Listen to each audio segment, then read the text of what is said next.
যে দেখেন কৃষকের সোনার ধান, এই যে কাল জয়ী পানিতে ডুবে যাচ্ছে গা, দেখেন বৃষ্টির পানি জমিয়া এই যে ক্ষেত কলা সব ডুবে যেতেছে গা। এটা হচ্ছে বয়লের বিল। এই বিলের মধ্যে ফুগলার যত জমিন এই বিলের মধ্যে আছে। এই যে জমিনে বৃষ্টির পানিতে তলায় গেছে গা।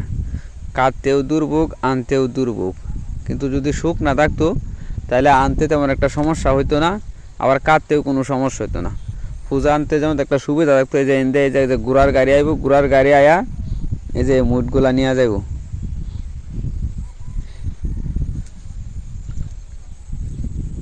এখন কাটতে গিয়ে দেওয়ান লাগে কাটাতে 1000 টাকা, নৌকা জানতেছে তারও দিতে হইব, তারপরে যে গুঁড়ো হইলে যে ধান নিব তারও তো দিতে হইব।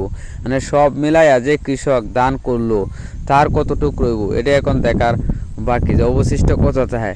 তবে হিসাব নিকাশ করে যা জানা যায় যে সার সব কিছু দিয়া তারপরে কৃষকের তেমন কিছু থাকে না, তারপরে মানুষ ক্ষেত কলা লাগায়। তার মানে হচ্ছে এটা যে নিজের ক্ষেত ফালায় রাখলাম না, যাই কিছু হইলো আর যাই কিছু বাড়িতে নিয়ে যাওয়া গেলো এই হারি কেনে যে দেখেন।